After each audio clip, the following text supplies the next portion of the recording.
Hey there, cats and kitties. I am the Blues Man, Johnny Blues, coming to you live to talk about Doctor Who, wearing my master goatee for a very fitting revelation on the 13th Doctor. That is Jodie Whittaker, whom I'm largely unfamiliar with. I'll be straight out up front with that. I know she hails from Broadchurch and other various things. I haven't seen any of her work.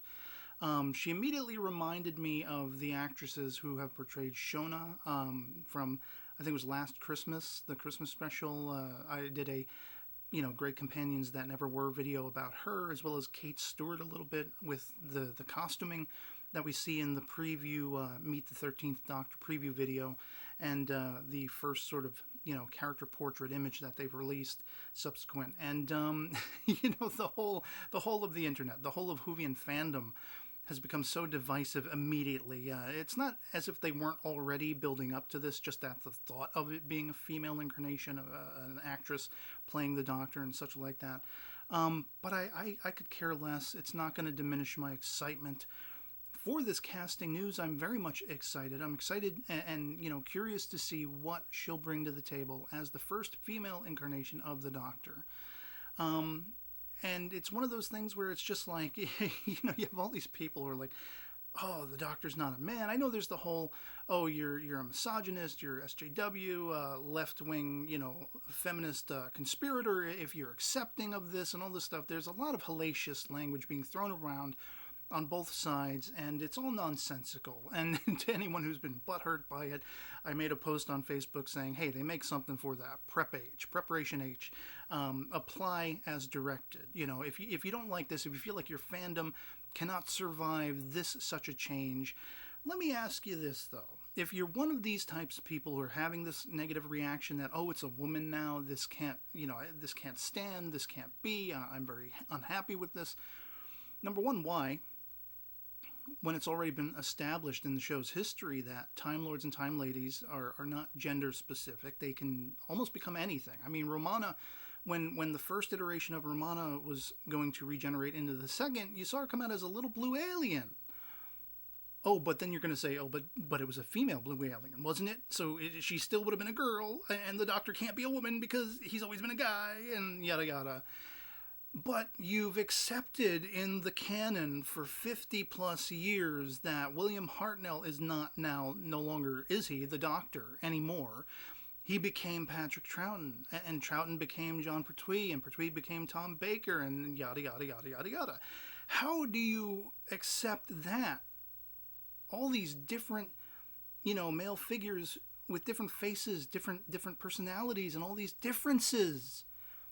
How do you accept those differences?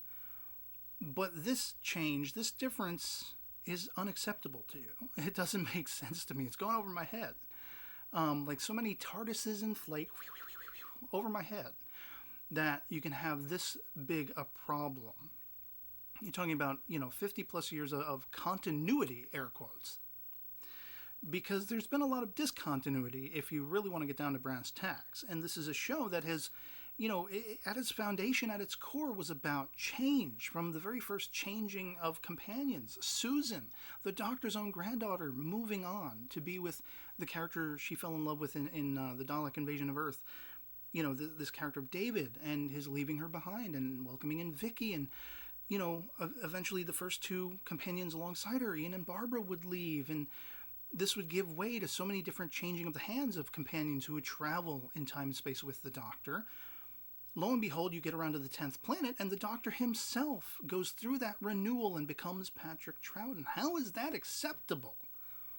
For him to become a completely different human being, whether he's male on the outside or not. He's still the same character at the core, but there were differences. It's the same, but it's different. This is the same exact thing. It's the same, but it's different. And they can really play up those differences if they want to get to the maternal aspects of the character or the more feminine aspects, much as they sort of explored with, the Master come Missy. But we've had this before. It wasn't just, Missy alone. We had the Corsair. Going back to Series 5 in The Doctor's Wife, references to that character having been male and female. We had in Series 9's finale, Hell Bent, we had the General regenerate right in front of us, going from a bald, elderly man to a younger, I think, African American woman or African English woman. So it's something that is already in existence. It's something that could already be. If we go back to the classic series, as I say, Romana, she could have been a short, very diminutive in size, blue alien. Oh, but she would have been female. And for some reason, we can accept that, 14 different men have played completely very different in character, in personality, in persona, in emotions. They've all differently played this character, but they were all male. That's like the stupidest excuse I've ever heard in my life. That's just, I just don't get it.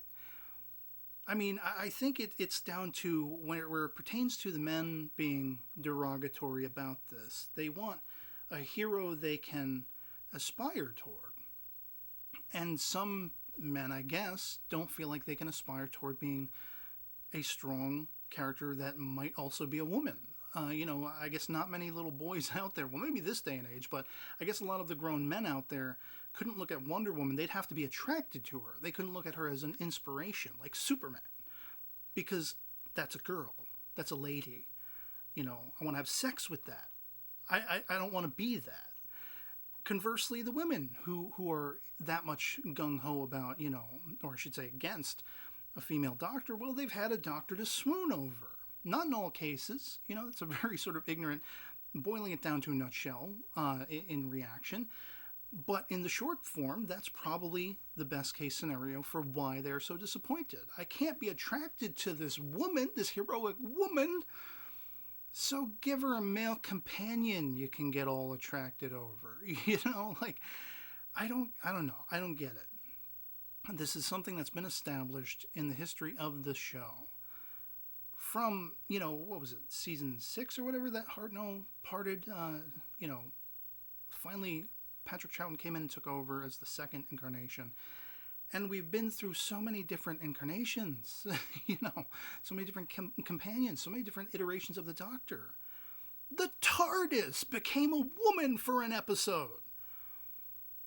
But the Doctor can't. Why? It doesn't make sense to me. I choose to be excited. Tentatively excited because I'm not sure what Chris Chibnall is going to do, and I'm not sure what the performance capabilities of Whittaker are, whatever. But I'm still very much excited. I can't wait to see what she brings to the table. And I just know that anyone out there who is having this negative reaction, you're still going to be watching. You're not leaving the door. I wish you'd leave. I wish the door, don't let the door hit you on the way out, because you're clogging up my arteries with this negativity. Everyone has their opinions, but quite frankly, if in that reaction you can't say, oh well, I'm disappointed that it's not a guy again. I'm disappointed it's not a male actor. That kind of thing. What are you talking about? You're making no sense. It's not all down to people being misogynist and discriminatory and sexist. At the same time, people who are accepting of it are not all feminist, SJW, PC, left-wing extremists or having an agenda. It's just a new face with a new everything else playing the same old character as it has been before. So many times before. So, I love it.